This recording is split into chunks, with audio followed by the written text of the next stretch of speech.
Mohon izin Bapak Ibu sekalian, Bismillahirrahmanirrahim. Assalamualaikum warahmatullahi wabarakatuh. Yang kami hormati Ibu Kepala Sekolah, yang kami hormati Bapak Ibu Wakil Kepala Sekolah dan Bapak Ibu Guru, Bapak Ibu Dewan Guru SMA Negeri 2 Wates. Pertama, yang paling utama, marilah kita panjatkan syukur kepada kehadirat Allah Subhanahu wa Ta'ala karena berkat hidayahnya, rahmatnya, ya kita dapat berkumpul di siang hari ini di Amarta dengan keadaan sehat walafiat tanpa kurang satu apapun. Baik Bapak Ibu sekalian yang kami hormati, saya selaku pembawa acara akan menyampaikan acara pada siang hari ini yang berkaitan dengan program Merdeka Belajar, Merdeka Mengajar, Merdeka Belajar, PMM, bukan PMB. Dan juga nanti akan disambung oleh CGP Angkatan 5, Bu Sugi, Bu Yuvita, dan saya sendiri yang berkaitan dengan budaya positif di sekolah. Pertama, akan pembukaan, acaranya ada pembukaan. Berikutnya adalah arahan dari Ibu Kepala Sekolah yang diwakili oleh Bapak Wakil Kepala Sekolah bidang kurikulum. Berikutnya pengenalan PMM, yaitu program Merdeka Mengajar oleh tim kurikulum. Kemudian forum berbagi aksi nyata yang nanti insya Allah akan dibagi menjadi 3 kelompok. Untuk kelompoknya akan diinformasikan berikutnya. Dan terakhir adalah penutup. Baik Bapak Ibu sekalian, agar kegiatan kita pada siang hari ini diberikan keberkatan dan kelancaran dalam pelaksananya, mari kita buka acara pada siang hari ini dengan berdoa. Berdoa kami persilakan.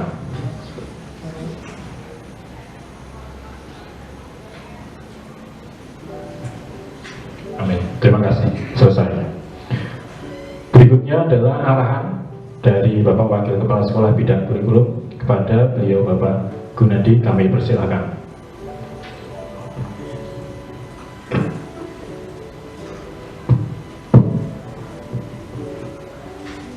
Terima kasih Mas Tirta. Assalamualaikum warahmatullahi wabarakatuh. Selamat siang, salam sejahtera untuk kita semua. Yang kami hormati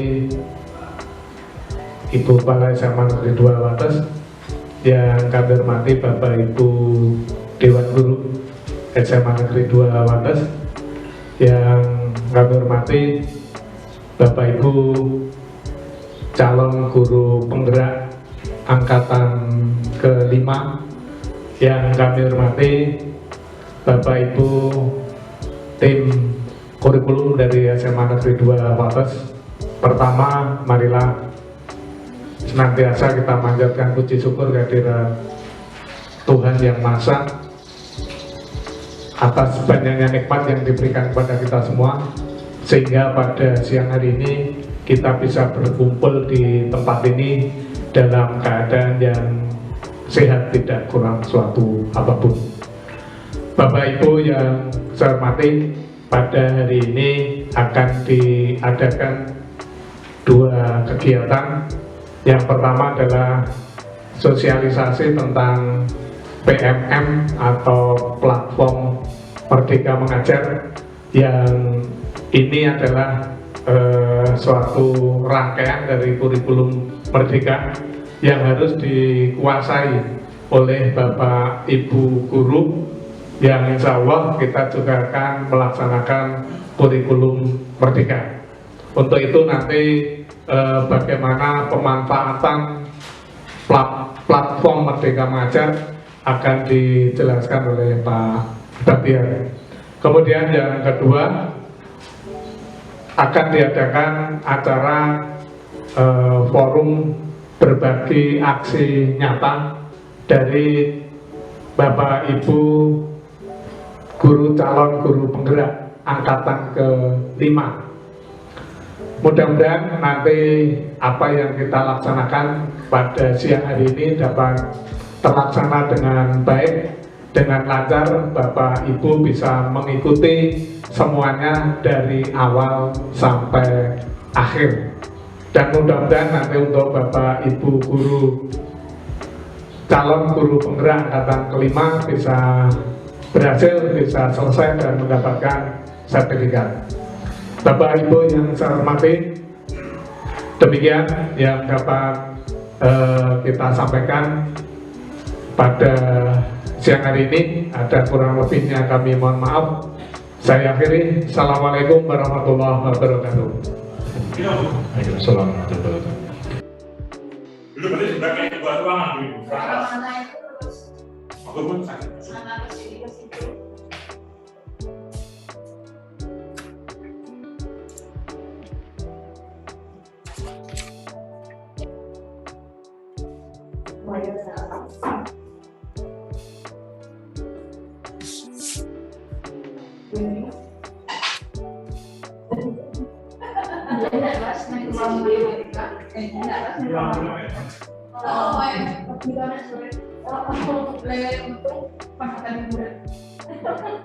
Tungguin ya bukannya nonton. Pak Juni. Ya. Karena kelas yuk mendung kayaknya sambil mau. Saya itu pernah panggil masih begini. Tapi masih jarang. Sudah ngomongin. Saya tinggal mengambil siapa. Saya pernah di sini sampai isya apa gitu, merinding ya sini. Iya merinding Pak. Wah, saya banget kan sini pakai saya tuh. Kamu tahu lagi sih apa Iya, Bu. itu? Sama banget.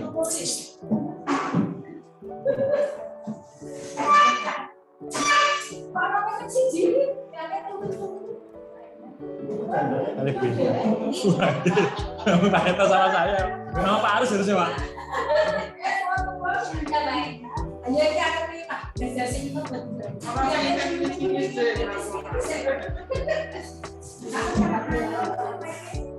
Masih belajar bisa betul-betul. Boten ngajari Bu sih Bu, cuman berbagi aja nih materi baru. Lewat Bu. Iya. Belajar ketika mengajar itu setelah tekanan.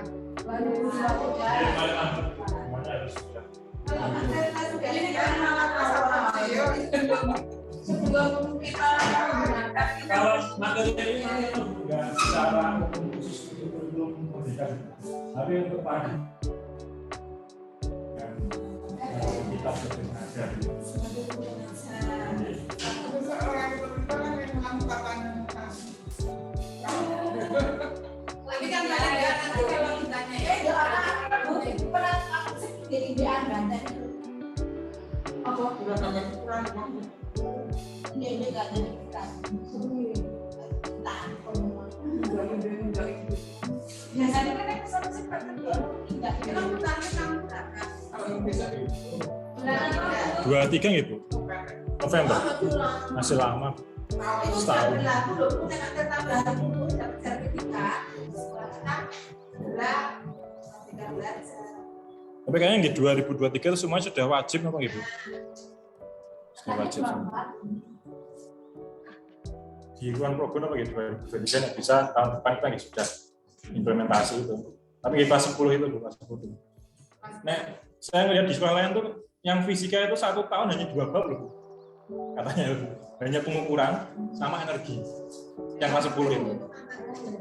Jadi memang kemungkinan tuh kenapa sekarang di perguruan tinggi tidak pakai tes mata pelajaran ya karena itu rumusnya hilang semua Bu fisika Bu. Yang kelas 10 itu.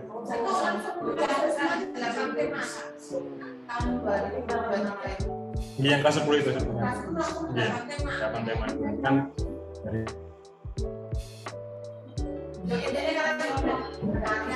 Iya. Mungkin foto dulu Ibu. Itu bebas dulu.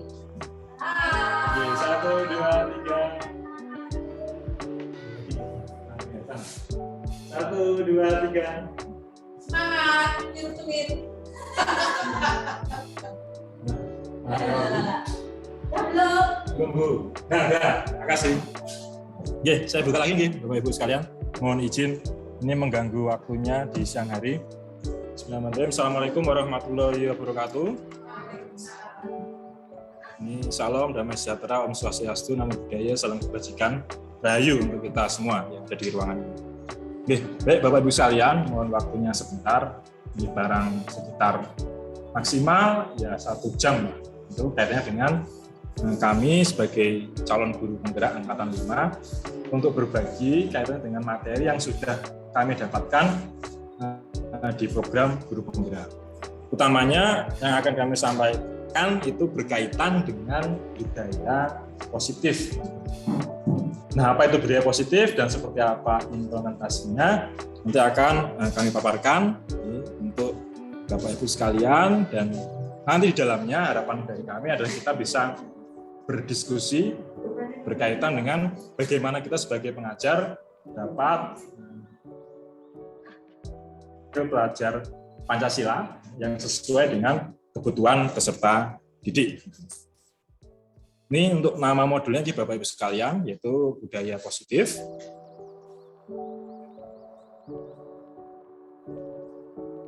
Pertama mungkin kita awali dengan pertanyaan pemantik Bapak Ibu sekalian. Jadi kalau menurut Bapak Ibu sekalian, katanya dengan hukuman, apakah hukuman itu pasti dapat mendisiplinkan anak? Kemudian tidak. Kemudian apakah pemberian hukuman dengan hal positif? Jadi memberi hukuman juga, cuman halnya itu positif seperti membaca atau membersihkan halaman sekolah itu dapat meningkatkan disiplin anak. Maybe yes, maybe no. Kemudian kalau memberi penghargaan, apakah dapat meningkatkan motivasi belajar anak?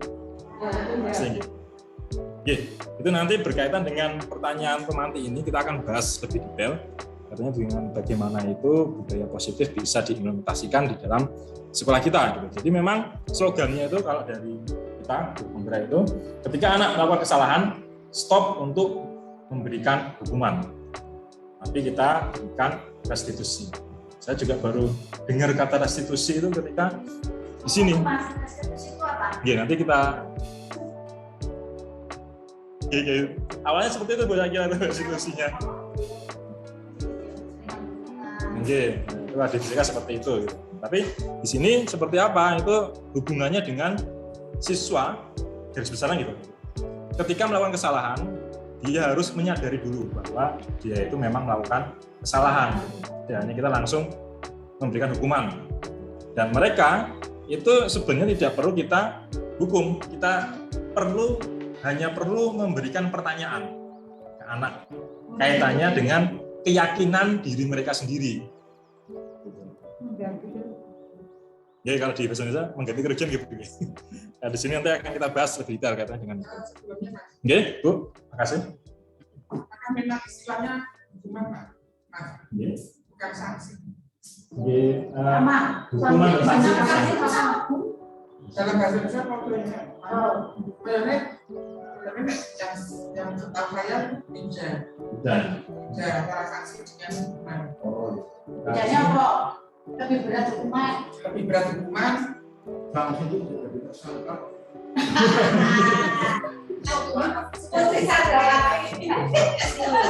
Mengikuti. KBBI gitu. Sanksi 1. Tanggungan dalam tanda kurung tindakan hukuman dan sesuatunya untuk memaksa orang menepati kejadian atau menaati ketentuan yang sudah. Atau mungkin bisa sama gitu sih, sama gimana gitu sanksi. Sama mungkin ukurannya beda. Istilahnya barang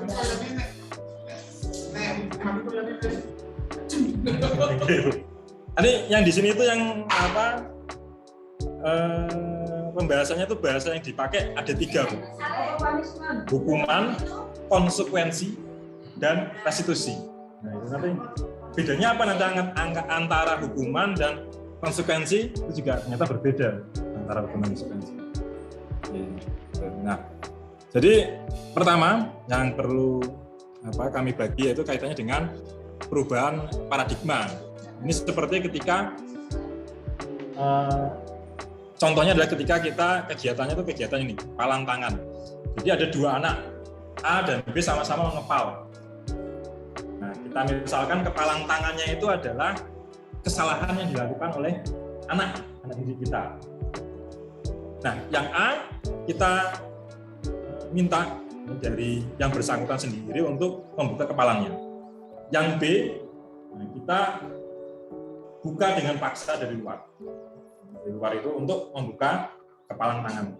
Nah, perubahan paradigmanya itu yang disampaikan di sini adalah yang awalnya kita memaksa dari luar, harapannya kita bisa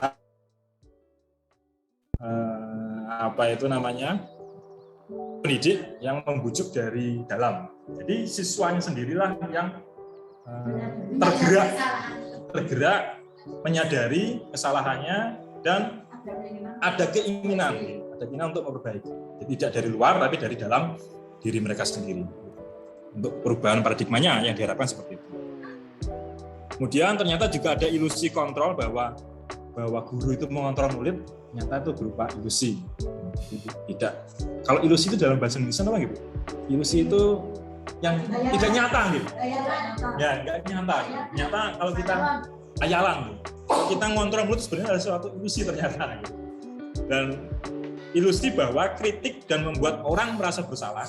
Kadang kita juga mengkritik dan membuat orang merasa bersalah. Misalnya ke siswa gara-gara kamu nak bapak atau ibu guru ini jadi dimarahi kepala sekolah karena kalian ribut di kelas. Saya itu kan membuat rasa bersalah ke siswa itu juga ternyata ilusi untuk menguatkan karakter. Dan juga bahwa ilusi bahwa semua penguatan positif itu efektif dan bermanfaat.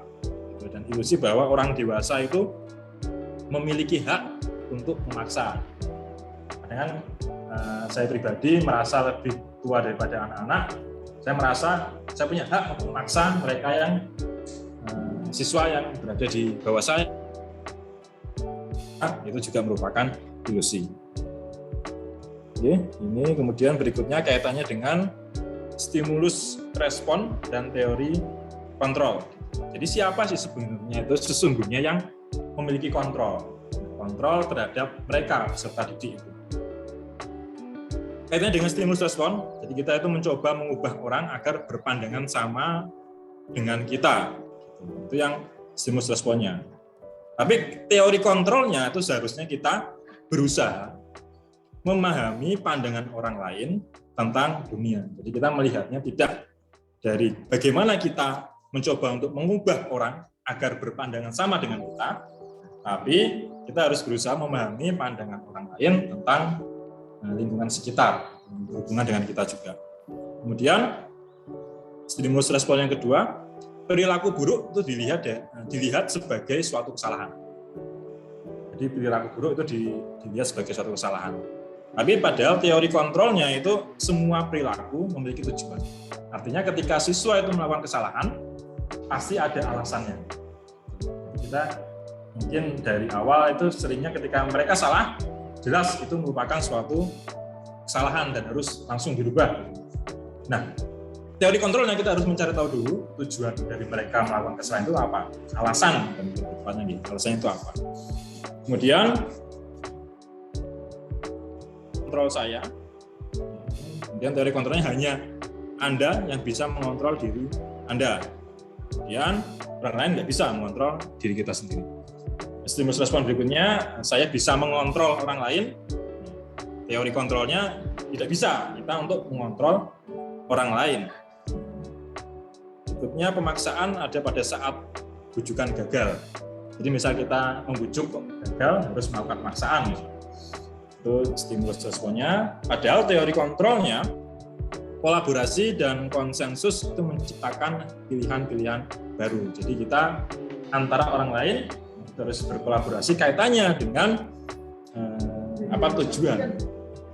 Win-win solution itu nanti di terakhir itu ketika kita berpikir menang atau kalah, tapi seharusnya teori kontrolnya kita berpikirnya menang, sama-sama menang. Win-win solutionnya. Ya, itu kaitannya dengan stimulus respon dan teori kontrol. Nah, berikutnya sedikit kaitannya dengan makna disiplin. Kalau disiplin artinya itu kan kalau dari bahasa Latin disiplina, yang artinya itu adalah belajar. Kemudian makna asal katanya itu berkonotasi dengan disiplin diri yang disampaikan oleh murid-muridnya Sokrates dan Plato. Jadi disiplin diri itu membuat orang menggali potensinya menuju sebuah tujuan, apa yang dia hargai. Makna kata disiplin berubah menjadi sesuatu yang dilakukan seseorang pada orang lain untuk mendapatkan kepatuhan. Jadi biar orang lain itu patuh terhadap kita, itu baru dinamakan disiplin. Nah, sekarang berubahnya seperti itu di budaya kita. Kecenderungan umumnya itu menghubungkan kata disiplin dengan ketidaknyamanan akhirnya. Kalau ada kata disiplin berarti terkekang. Misalnya kayak gitu. Yang budaya kita dewasa ini. Padahal aslinya disiplin itu membuat orang menggali potensinya menuju sebuah tujuan, di mana apa yang dia hargai. Berikutnya, Bapak Ibu sekalian, kaitan dengan motivasi perilaku manusia, itu ada 3 nih. Dari luar, eksternal, itu contohnya ketika untuk menghindari ketidaknyamanan atau hukuman, itu pertanyaannya apa yang akan terjadi apabila saya tidak melakukannya? Itu kan ketika orang itu menghindari hukuman, motivasinya dari luar. Berikutnya, misal ada untuk mendapatkan imbalan dari orang lain, motivasi dari luar juga. Apa yang akan saya dapatkan apabila saya melakukannya? Balikan dari yang pertama itu. Nah, yang paling tepat itu adalah motivasinya dari internal, bukan dari luar. Bukan motivasi dari luar, tapi motivasi dari dalam diri sendiri. Nah, itulah yang menjadi tujuan dari disiplin masuk dalam budaya positif. Nah, untuk apa itu? Untuk menghargai diri sendiri. Jadi saya akan menjadi orang yang seperti apa bila saya melakukannya. Kurang lebih itu, Bapak Ibu sekalian. Kemudian kaitannya dengan merdeka. Jadi kenapa kok sekarang kurikulumnya dinamakan kurikulum merdeka belajar, kurikulum merdeka IKM ya, kurikulum merdeka. Jadi menurut Ki Hajar Dewantara, ini ya, kacamata nih Ki Hajar Dewantara. Merdeka itu artinya tidak hanya terlepas dari perintah, akan tetapi juga cakap untuk memerintah dirinya sendiri. Jadi siswa itu mungkin ya, kalau dari dulu ketika belum merdeka, jadi kalau awalnya saya mikirnya itu merdeka, itu siswa itu bebas. Jadi, mereka mau belajar ya monggo, mau nggak belajar itu ya monggo gitu. Awalnya seperti itu, paradigma awal saya seperti itu. Ternyata setelah saya membaca dari maksud tujuan kata merdeka di situ adalah artinya siswa sendiri itu bisa cakap untuk memerintah dirinya sendiri. Jadi tanpa kita suruh pun dia sudah memiliki budaya yang positif, memanage dirinya sendiri. Jadi artinya menunjukkan itu yang diperlukan oleh guru harus seperti apa? Nah, di situ kita harus paling utama memberi contoh ke mereka. Gitu. Sesungguhnya itu untuk siswa itu tadi motivasi itu munculnya dari internal. Jangan sampai mereka itu melakukan sesuatu motivasinya muncul dari eksternal. Karena diperintah, karena mereka itu takut dapat hukuman.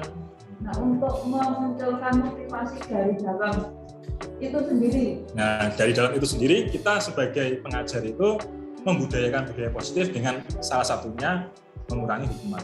Dengan cara apa? Ketika anak itu melakukan kesalahan, kita harus melakukan restitusi. Nanti ada nama segitiga restitusi. Ada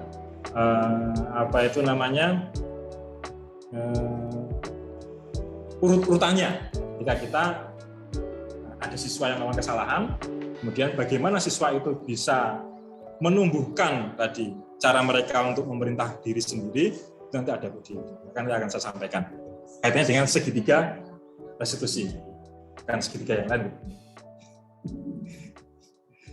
Itu apa itu restitusi? Nah ini, jadi tadi kan restitusi itu adalah proses menciptakan kondisi bagi murid untuk memperbaiki kesalahan mereka. Jadi di situ nanti ya, yang harus kita berikan ke murid. Jadi memang ruhnya dalam modul ini adalah stop untuk melakukan hukuman, Jadi apa itu restitusi? Itu proses menciptakan kondisi bagi murid untuk memperbaiki kesalahan mereka.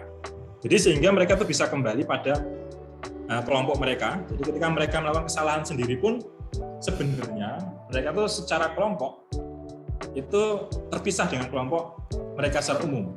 Karena secara garis besar anak-anak itu sebenarnya pada jalan yang lurus.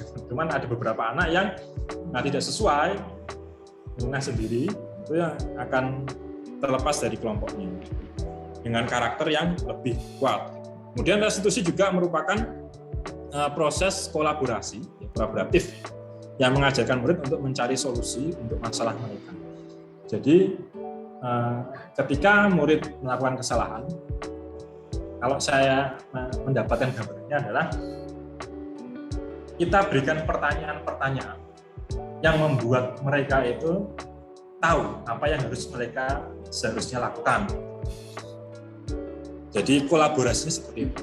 Kita memberikan, karena kalau sekarang ya mungkin itu ya Bapak Ibu, guru itu bukan salah satu sumber ilmu, tapi kita sebagai fasilitator.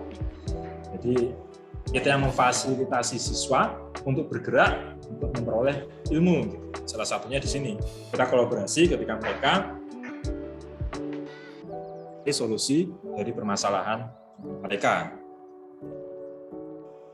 Berikutnya ciri-cirinya dari restitusi itu yang pertama, bukan untuk menebus kesalahan.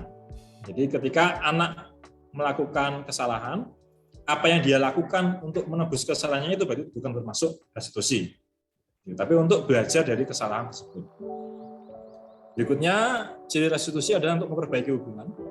Ketika melakukan kesalahan, pasti jelas siswa akan memperoleh hubungan yang kurang baik. Nah, itu kalau niatnya untuk memperbaiki hubungan tersebut, berarti itu termasuk dalam restitusi. Kemudian berupa tawaran, jadi kita menawarkan dan siswa kalau seperti ini, kalau seperti itu, mungkin kata-kata kalau itu akan lebih sering kita gunakan pada kata-kata kamu harus seperti ini, kamu harus seperti itu. Gitu. Nah, lebih seperti itu. Kemudian restitusi itu menuntun untuk melihat ke dalam diri kita sendiri, dan juga restitusi itu mencari kebutuhan dasar yang mendasari tindakan. Restitusi diri itu adalah cara yang paling baik. Restitusi fokus pada karakter bukan tindakan. Restitusi juga fokus pada solusi. Dan terakhir, restitusi itu mengembalikan murid yang berbuat salah pada kelompoknya, seperti yang tadi sudah disampaikan. Ciri-ciri dari restitusi ini. Berikutnya kaitannya dengan keyakinan kelas. Jadi sebelum restitusi siswa ketika melakukan kesalahan, yang paling utama kita juga sebelum ke sana harus sudah memperoleh dulu yang namanya keyakinan kelas. Jadi kalau dulu sebenarnya seperti ini ya, ketika awal pelajaran kita membuat peraturan umum di awal pembelajaran.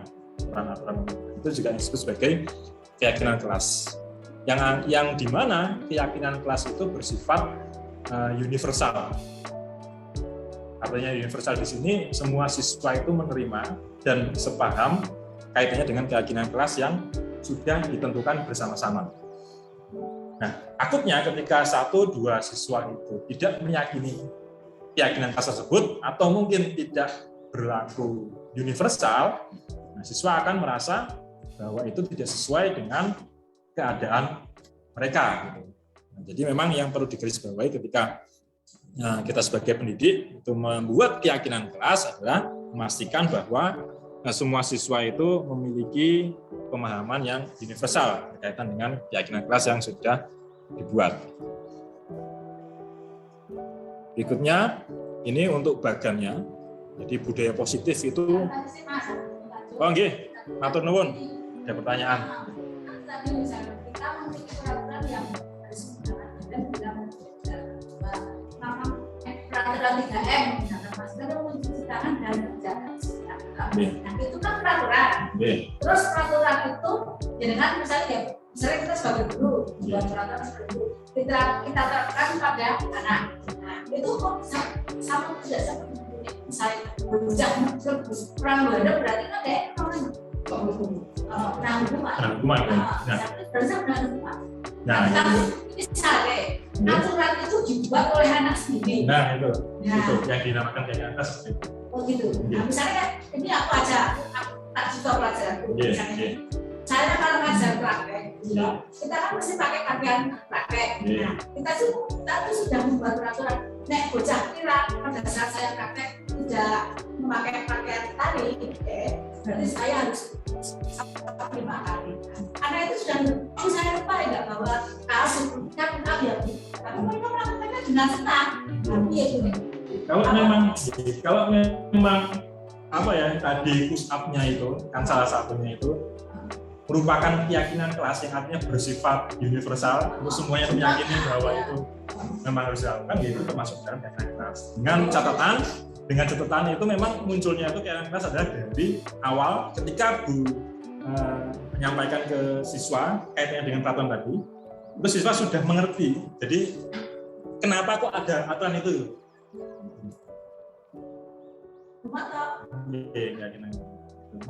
Mengapanya itu anak-anak udah tahu. Kenapa kok nggak pakai aturan?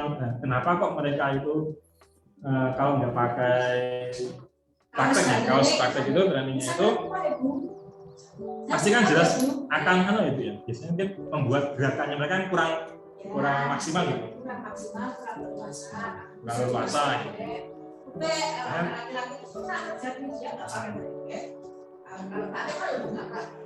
Brek malah soalnya gitu. Nah, itu. Ketika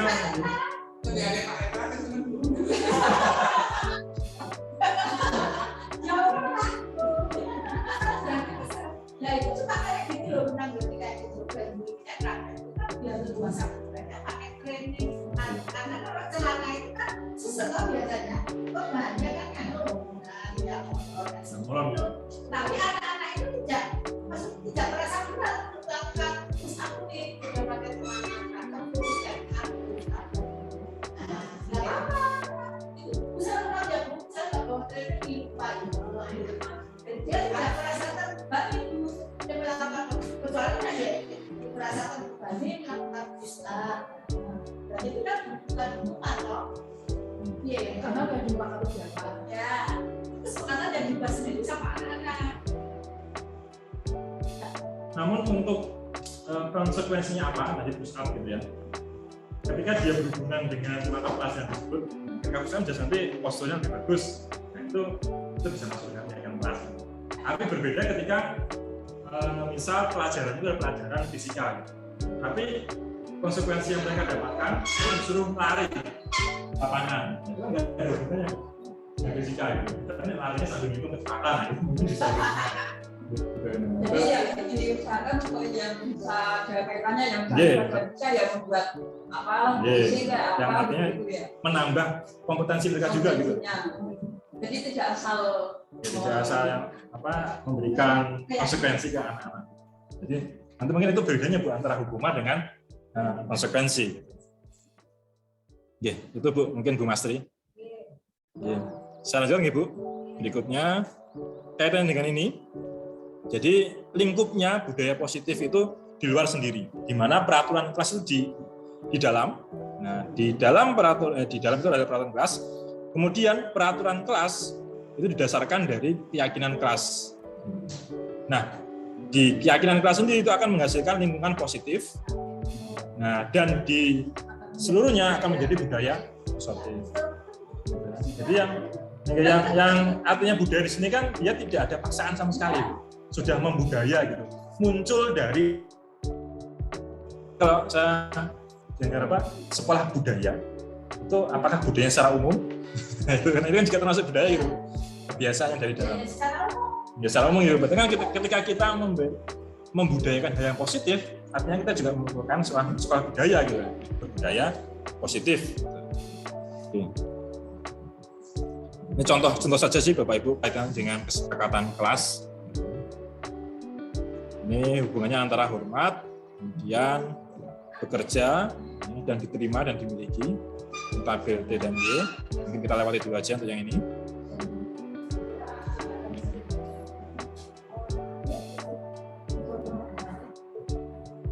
ada hubungannya dengan kompetensi mereka, di peningkatan kompetensi.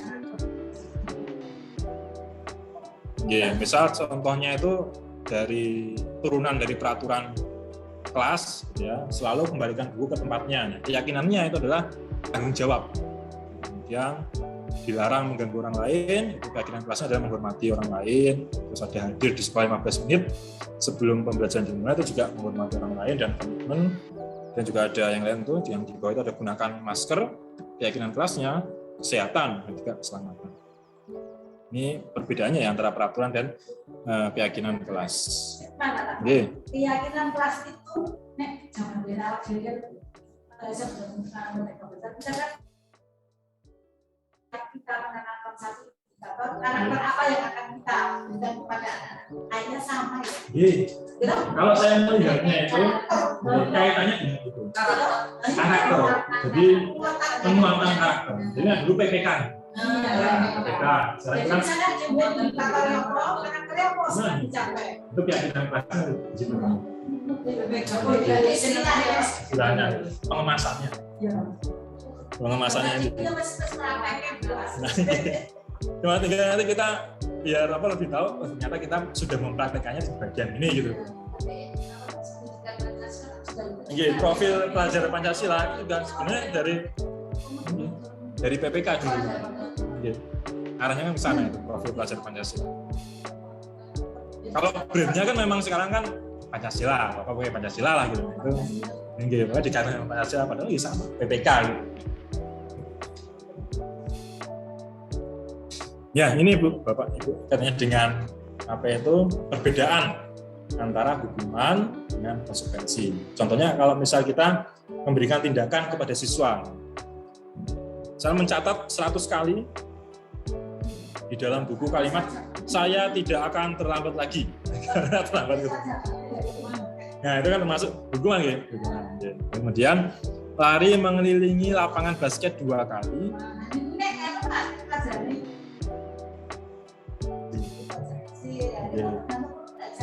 Saya Pak Aris harus lari 10 meter, ya, kasih pramuka toh, ini berarti saya. Kalau kan training gitu, terus pakai katok ya.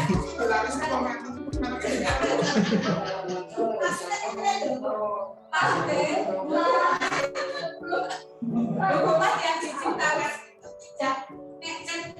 dia mendukung pelajaran bukan hukuman. Konsekuensinya. Gitu, sesuai. Misalnya guru paksa, bocah terlambat masuk ini, konflik bulan Pak 10 kali orang guru yang kuat. Ya, misal yang ketiga itu. Yang kedua bisa berupa konsekuensi ketika misal hadirnya itu ketika pelajaran olahraga. Jadi yang ketiga, murid diminta untuk push up 15 kali karena tidak menggunakan masker di sekolah. Berarti dia termasuk hukuman ya.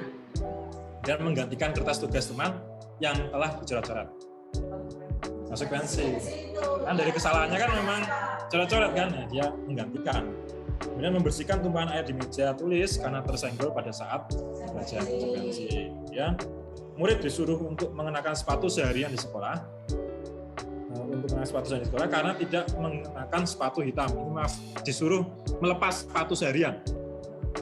Oke, dilepas sepatunya seharian karena tidak mengenakan sepatu hitam. Hukuman ya, hukuman.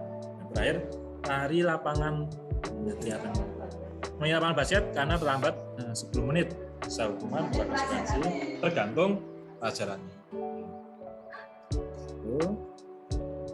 Oke, konsekuensi, tergantung dari pelajaran. Jadi memang perbedaannya antara hukuman dan konsekuensi. Kalau hukuman itu sesuatu yang menyakitkan kalau terjadi, konsekuensi itu sesuatu yang harus terjadi. Jadi dari apa yang mereka lakukan itu akan menjadi konsekuensi. Kemudian membuat anak menjadi sakit itu hukuman. Kalau yang konsekuensi membuat anak merasa tidak nyaman dalam jangka waktu yang pendek. Konsekuensi dari apa yang mereka lakukan. Kalau hukuman, anak membenci kedisiplinan. Konsekuensi, anak akan menghargai disiplin. Kalau hukuman berupa paksaan, konsekuensi berupa stimulus dan tanggapan. Sedangkan hukuman mendorong anak menyakiti diri sendiri. Kalau konsekuensi itu mendorong anak agar mudah menyesuaikan diri. Hukuman itu konsep diri yang buruk, sedangkan konsekuensi konsep diri yang baik. Kemudian anak belajar untuk menyembunyikan kesalahan, itu ada hukuman. Nah, kalau anak belajar untuk mematuhi peraturan, dia belajar untuk mematuhi peraturan, berarti itu berupa konsekuensi. Dan terakhir, marah, kemudian rasa bersalah, merasa dipermalukan, anak mendapatkan hukuman. Namun bedanya kalau di konsekuensi, mereka hanya kehilangan hak dari konsekuensi perbuatan yang mereka lakukan. Dibuat tidak nyaman, walaupun hanya sementara, diasingkan juga untuk sementara. Jadi tidak berlangsung lama untuk yang konsekuensi. Ini kurang lebih seperti itu. Kemudian sebenarnya yang menjadi fokus di sini adalah ini. Jadi antara hukuman dan konsekuensi dan juga restitusi itu perbedaannya ada di identitas yang gagal maupun identitas yang sukses. Arti identitas di sini itu siswa tahu kondisi yang ada di dalam dirinya sendiri. Itu identitasnya itu sukses. Tapi ketika mereka tidak mengetahui sebenarnya mereka melakukan itu kenapa? Itulah berupa hukuman. Dan di identitas yang sukses itu berupa konsekuensi maupun restitusi. Mungkin. Berikutnya, oke. Jadi kalau restitusi antara konsekuensi, misal yang pertama itu sesuatu yang harus terjadi kan memang itu merupakan konsekuensi. Nah, restitusinya itu merupakan pilihan. Anak-anak masih diberi di atasnya konsekuensi, di situ ada restitusi. Anak-anak itu masih diberi pilihan. Asli memberikan konsekuensi push-up gitu. Push-up gitu. Nah, anak-anak bisa diberikan pilihan untuk mereka memilih selain push-up mau yang apa gitu yang berhubungan dengan pelajaran ini. Misal mau nambah, nah itu. Ya itu hukuman ya gitu. Misal bukan dengan hari mau nambah hukuman gitu. Nambah apa gitu, nambah nanti tariannya yang dihafalkan nambah 1 misal apa konsekuensinya. Nah itu anak masih diminta untuk memilih berarti berupa restitusi. Tapi ketika sudah tidak ada pilihan itu yang berupa konsekuensi. Contohnya seperti itu. Berikutnya yang keempat ini kaitannya dengan kebutuhan dasar manusia. Mungkin Bapak Ibu sekarang sudah lebih memahami ya, kaitannya dengan kebutuhan dasar manusia. Jadi kalau kemarin yang saya dapatkan itu ini Bapak Ibu. Jadi yang paling utama itu kan kebutuhan kita itu sebagai manusia itu bertahan hidup. Kemudian ada juga rasa ingin untuk disayangi dan diterima. Kemudian kebutuhan untuk menguasai, ternyata ada juga kebutuhan menguasai, penguasaan. Kemudian ada kebutuhan terkait dengan kebebasan, freedom, dan juga kebutuhan berkaitan dengan kesenangan. Nah, awalnya saya juga berpikir ini saya sebagai pendidik itu harus mengetahui kebutuhan dasar manusia ini gitu. Ternyata kita harus menyadarinya itu ada juga di dalam murid kita gitu. Jadi mereka juga ketika melakukan sesuatu, entah itu kesalahan, kalau kita mungkin fokusnya sekarang ke kesalahan dan kesalahan yang mereka lakukan, mereka melakukan sesuatu itu jelas ada tujuannya. Mereka melakukan kesalahan kan serta-merta itu bukan salah, tapi pasti ada tujuan. Nah, tujuannya itu berdasarkan kebutuhan dasar manusia ini yang ada 5 ini. Kita ketika anak contohnya tadi itu bawa pakaian gitu, training gitu, pakaian nari. Nah, itu mungkin bisa juga caper dengan Bu Masri. Bisa loh Bu. Nah, itu karena ada kebutuhan dasar manusia yang ingin kasih sayang dan rasa diterima. Bu Yusa Bu, ini pas 1 Bu. Itu tempat saya ya, paling kelasnya saya itu. Ya itu jadi perhatian khusus juga ya Mas Yusa. Nah itu kan bisa juga terjadi. Jadi kita menyadarinya di situ Bapak Ibu sekalian. Nah, berikutnya ini yang salah satu yang saya sangat suka di materi ini Bapak Ibu, kaitannya dengan posisi kontrol. Jadi ini juga ternyata tidak berlaku ketika kita sebagai antara pendidik dan anak didik. Ternyata juga kalau saya sendiri gitu ya, di rumah tangga saya sendiri juga ternyata ini berlaku gitu. Posisi kontrol saya suami kepada istri dan suami sebagai suami ke anaknya itu juga ternyata ada posisi kontrol itu. Nah, ada 5 Bapak Ibu sekalian kaitan dengan posisi kontrol. Itu posisi kontrolnya itu penghukum. Jadi apapun semuanya pokoknya kalau salah habis hukum. Lakukan kesalahan apapun, tidak ada kata ditanya kenapa kau melakukan kesalahan, pokoknya kamu melakukan suatu kesalahan, konsekuensinya dihukum. Dan hanya ada satu cara. Caranya itu yang kita percayai sendiri. Tapi kalau kamu terlambat, usap 100 kali. Tidak ada cara lain, itu berarti menghukum. Contohnya gitu. Nah, kemudian pembuat orang merasa bersalah. Nyata juga ada nih posisi kontrol kita terhadap murid itu tipenya tipe orang yang membuat merasa bersalah. Contohnya ketika kamu melakukan itu, ibu merasa kecewa. Atau mungkin ketika kalau kamu melakukan seperti itu, nanti ibu sekolah loh, itu membuat anak juga merasa bersalah. Contohnya seperti itu. Contohnya kalau guru berkata juga, kamu seharusnya sudah tahu, kan ibu lelah sekali seharian mengajar. Gara-gara kalian ini ibu merasa stres. Nah, ini kan juga membuat anak itu merasa bersalah kepada kita. Nah, ternyata untuk tipe posisi kontrol penghukum dan pembuat orang merasa bersalah itu membuat identitas peserta didik itu masih gagal. Jadi kontrolnya itu masih dari luar. Jadi motivasinya itu masih motivasi yang eksternal dari siswa gitu. Bukan dari dalam dirinya sendiri. Kemudian ada posisi kontrol teman. Biasanya mungkin yang umurnya masih tidak terlalu jauh. Gitu. Jadi antara guru dengan murid itu sebagai teman. Gitu. Nah, ternyata walaupun identitasnya masih berhasil, tapi kontrolnya itu masih dari luar. Belum paling sempurna lah di situ. Juga ada kontrolnya itu untuk posisi kontrol berikutnya yaitu adalah pemantau. Tentunya ketika anak melakukan kesalahan, memang sudah ditanya dulu. Kamu sudah tahu kan aturannya itu apa? Kamu kenapa melakukan sesuatu? Sudah ditanya dulu. Namun posisinya mereka memperbaiki kesalahannya itu motivasinya masih dalam luar mereka, masih eksternal. Itu kalau posisi kontrol pemantau. Nah, yang paling berhasil itu adalah posisi kontrolnya sebagai manajer. Manajer itu anak itu tidak dari luar, tidak karena takut dengan kita, tidak karena merasa bersalah dengan kita, tidak karena merasa teman kita, ya, atau mungkin karena dipantau merasa takut, tapi dia dari dalam dirinya sendiri. Dari dalam dirinya sendiri itu muncul keinginan untuk merubah.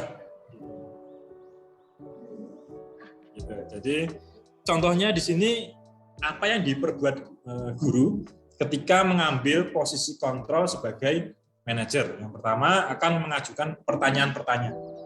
Jadi pertanyaan-pertanyaan yang diajukan itu untuk menggali kondisi siswa atau tujuan mereka itu melakukan itu karena apa gitu. Ternyata seperti itu, Bapak Ibu. Jadi kenapa kok melakukan itu digali dulu. Kemudian pertanyaannya nanti guru akan berkata apa yang diyakini. Karena kita sudah membuat keyakinan kelas, yang diyakini itu apa? Terus apa yang bisa kamu kerjakan untuk memperbaiki masalah ini? Jadi ditanya ke siswanya, kalau kamu melakukan kesalahan itu, kamu memperbaiki kesalahan itu dengan cara apa? Jadi tidak muncul dari diri kita, kamu kalau mau melakukan itu, kamu harus melakukan ini. Itu enggak, tapi muncul dari dalam diri mereka sendiri. Kalau belum sesuai ya kita itu giring mereka gitu. Jadi giring mereka ke arah yang sesuai. Tidak langsung dikasih tahu.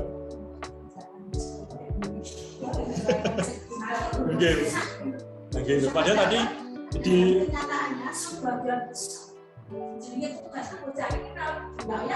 nah, ini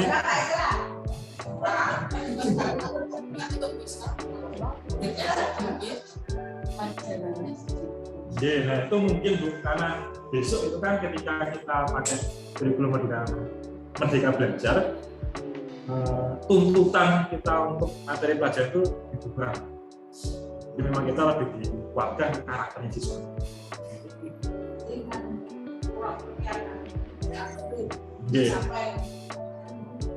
Di kelas 10 itu ada 8 tema itu yang fisika cuma dapat 2. Dapat 2. Materinya pengukuran sama energi. Yang kelas 10 1 tahun. Yang bisa dibikin seperti itu. Mungkin arahnya ke sana. Oh, materi-materi fisika, kimia, biologi. Nah, gitu. Jadi soalnya nyambung dari aduh, tidak pelajaran cerita dari pelajaran yang menyenangkan. Saya habis coba juga. Nah, aku begini, Bu, saya itu nak pengen nari, Bu. Paling dicari. Laki loh, Mas. Anak-anak masuk kan, Bu, kemana-mana nggak diisi tadi. Saya bisa pengen nari, Bu. Pelajarannya banyak. Gitu. Ini karena itu banyak kan itu. Tidak saya bilang dari rumah.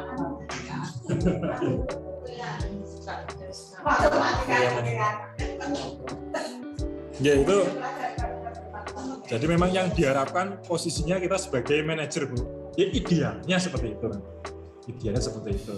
Sebagai seorang manajer kepada anak didik kita. Nah.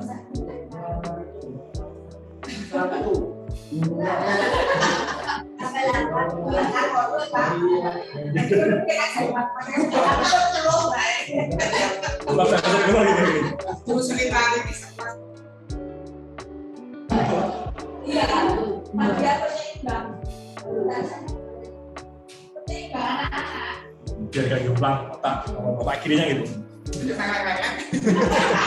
Terus anak-anak. Contohnya ini Bapak Ibu sekalian, ketika tadi kan ada 5 posisi kontrol, mulai dari penghukum, pembuat orang merasa bersalah, kemudian sebagai teman, sebagai pemantau, dan yang paling ideal itu adalah sebagai manajer.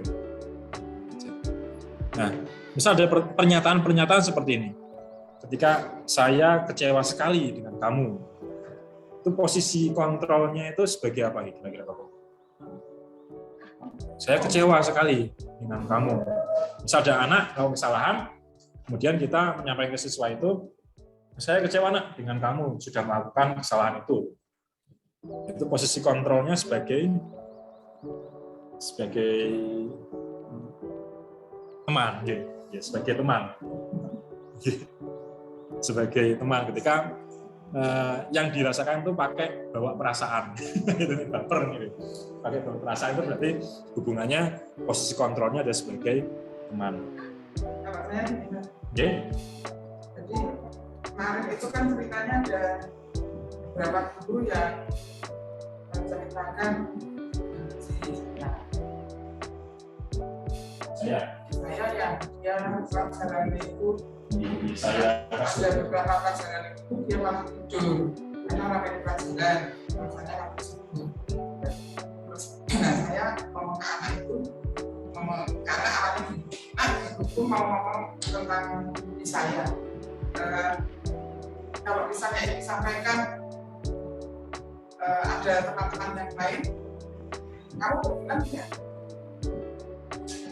nggak apa-apa oke karena kita juga keluarga kan terus saya menyampaikan nah kamu itu tidak hanya ibu anggap sebagai anak, tapi kalian semua itu sudah ada jadi bagian dari kehidupan itu. Nah, di saat ada guru yang mengatakan tentang kejadian kamu, ibu itu ya sedih, ibu ya rasanya sakit, pokoknya rasanya itu berarti nggak karuan, itu perasaan itu seperti itu. Kok anak itu kok sudah dipeluk, saya mendengar anak itu. Terus padahal waktu itu saya emosi sama anak-anak karena dulu olahraga itu kan jam 4.56, tetapi karena usulan anak yang disampaikan dengan Aris, terus akhirnya itu menghendaki olahraga itu akhirnya sebelumnya dibikin. Nah, ternyata setelah jam olahraga jam 1.23 terus masuk ke jam agama itu, ternyata anak-anak itu masuk itu sudah habis jam istirahat. Nanti 1 jam itu sudah yang alasan jadinya kayak maaf. Waktu itu saya itu marah, saya BA sama guru, BA sama guru Wahyu, sampai saya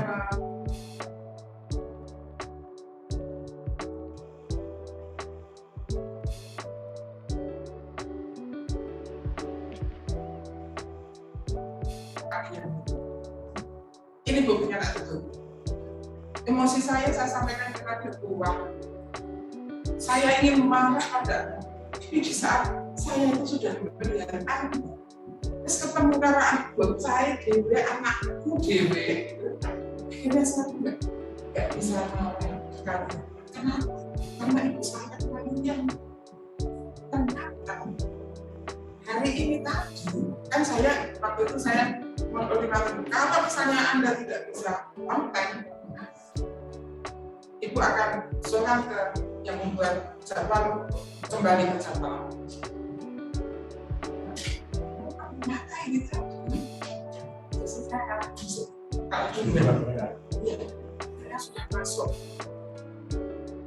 Nah, itu saya semoga apa yang saya lakukan sebelumnya itu, yang hari ini sudah berubah menjadi baik selanjutnya juga. Saya berusaha untuk saya untuk seperti itu, terus itu masuk. Ini ketika Bu Tarmi tadi menyampaikan bahwa anak itu sudah merasakan apa yang dirasakan Bu Tarmi juga, karena pakai hati gitu, kan juga masih ngerasa pakai hati juga gitu, merasa juga. Nah, ketika mereka motivasinya muncul dari dalam diri mereka sendiri, nah itu sudah disebut sebagai manajer. Ketika motivasinya muncul dari dalam mereka sendiri untuk berubah. Tapi ketika motivasi itu muncul dari anak itu merasa tidak enak dengan Bu Tarmi, atau mungkin merasa yang lain, mungkin dari dalam luar mereka itu belum manajer. Biasanya ketika mereka sudah melakukan hal tersebut dan tidak ada perubahan ke arah yang sama lagi, itu sudah dari dalam diri mereka sendiri. Ketika mereka tidak melakukan kesalahan itu lagi, sudah dari dalam diri mereka sendiri. Menurut teorinya seperti itu, Bu.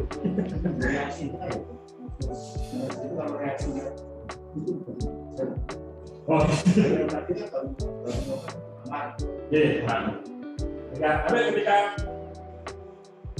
ketika nanti mereka itu motivasinya itu muncul karena mereka yakin bahwa itu memang suatu kesalahan, bukan karena tidak ada, itu sudah manajer.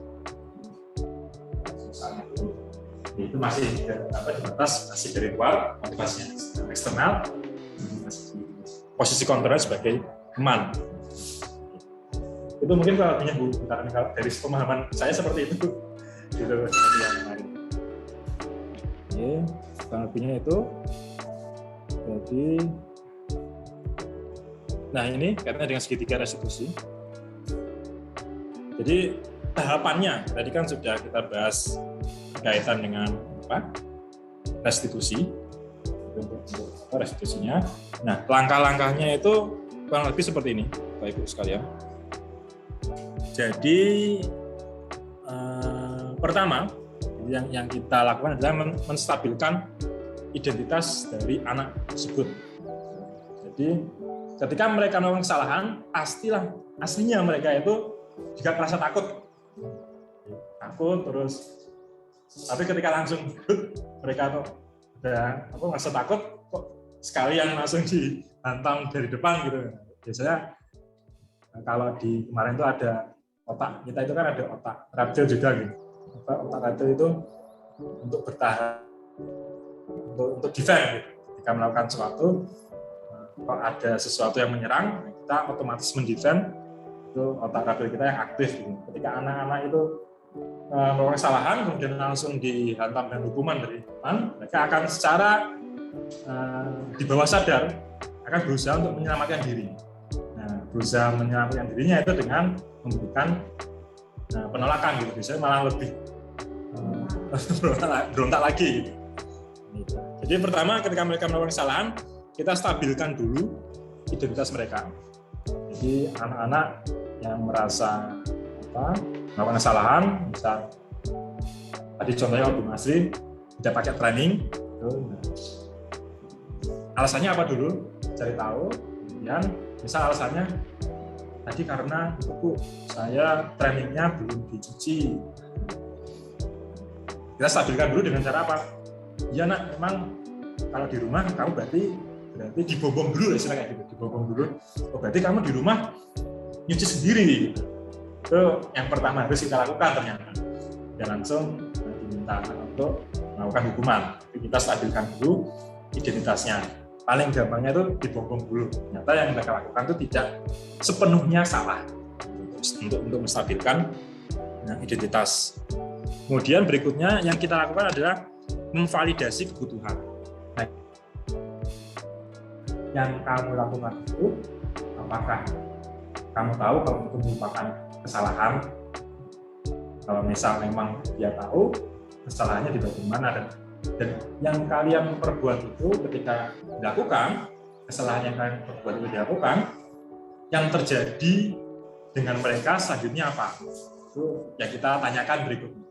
Jadi mereka berpikir sendiri, nah aku melakukan kesalahan ini, konsekuensinya untuk diri saya sendiri ternyata hubungannya juga dengan diri saya, gitu. Bukan karena hubungan saya patuh dengan Bapak Ibu guru, gitu. Tapi karena diri saya sendiri yang membutuhkan. Dan terakhir kita menanyakan keyakinan, artinya tadi hubungannya dengan peraturan yang sudah ada. Jadi terakhir baru kita hubungkan dengan peraturan yang berlaku di kita, gitu. Keyakinan kelas, peraturan yang berhubungan dengan keyakinan kelas yang kita sepakati bersama dengan siswa. Ya, langkahnya seperti itu kurang lebih. Dan ini contohnya Bapak Ibu. Kemarin ini sedikit bikin video dengan anak.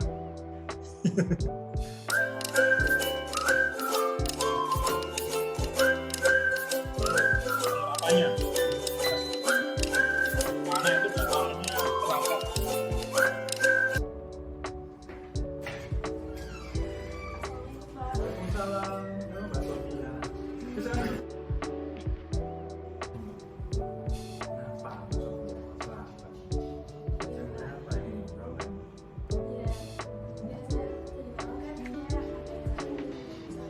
Pertama memang kita stabilkan dulu identitasnya.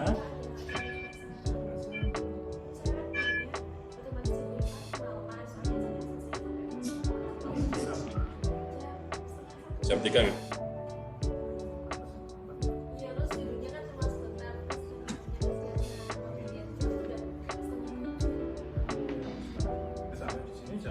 Jam lebih nih Mbak Sofia. Lama di perjalanan nanti. Ngerti yang Kirakatan ya. Itu mesti ada juga jadi selesai. Berikan menstabilkan identitas aku. Kalau saya di posisinya anak tersebut, kemungkinan saya juga akan melakukan hal yang sama gitu. Karena dia itu terlambatnya itu karena mengikuti tirakatan malah jadinya. Contohnya seperti itu kejadiannya settingannya seperti itu. Jadi saya itu yang jawab adalah memvalidasi tindakan yang salah. Jadi yang dilakukan anak tersebut divalidasi apakah memang itu kesalahan, anak tersebut itu mengetahui kalau itu memang salah atau belum. Dan terakhir menanyakan keyakinannya. Jadi kan keyakinan kelas itu berhubungan dengan data yang sudah ada, apakah sudah sesuai keyakinan yang sudah ada di kelasnya. Settingnya bisa di dalam kelas. Kurang keras. Yang diutamakan sekolah kan, walaupun ada pertunjukan yang sangat menarik, tetap Sofia harus tahu harus sekolah, nanti kan jangan sampai hidupnya malam kan.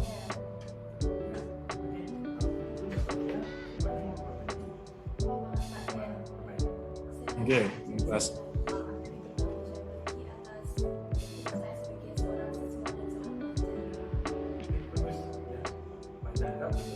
Terakhir itu ketika menanyakan keyakinan muncul semuanya itu hanya ada di siswa gitu. Jadi Bapak Ibu guru sebagai pihak itu tidak langsung memberikan harusnya seperti ini, harusnya seperti itu. Jadi mereka sudah mengerti sendiri, meyakini sendiri.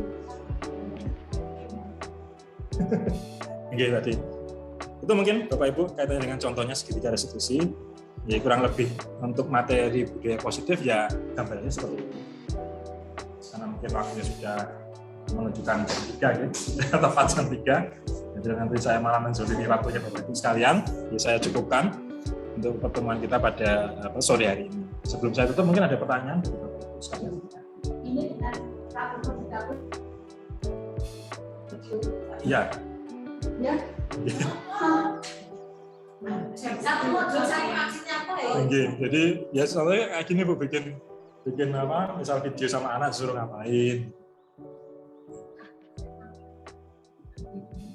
Gitu bisa kayak apa? Bisa kayak. Nah, di revisinya sering ada kamera karena itu Bu. Nanti gantian sama. Kalau settingnya di sini saya bisa bantu. Misalnya mau setting bikin video di sini bisa saya bantu. Sama salah Nggih, Bu. Pembatik itu menurut saksinya apa? Pembatik terakhir yang pembatik level 2 gitu bikin juga.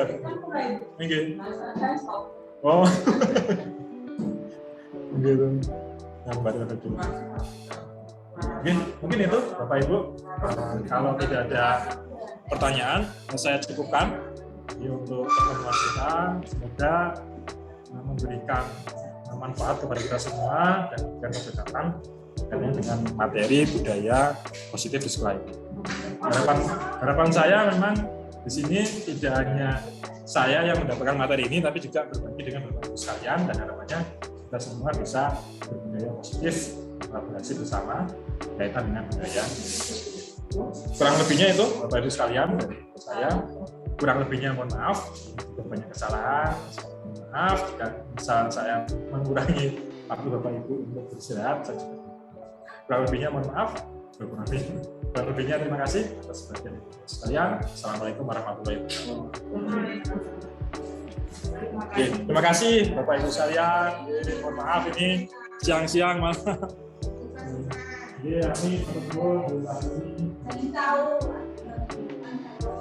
Ini hukuman konsekuensi sama restitusi.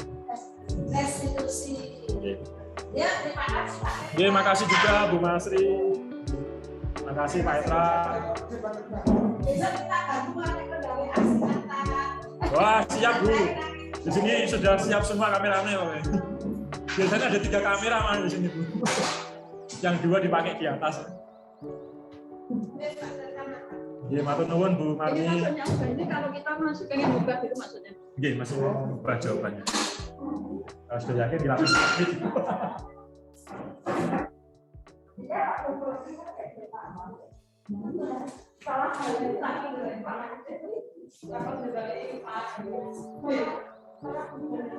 Terima kasih Bu Enda, Bu Marni, Bu Parni, matur nuwun Bu Roji.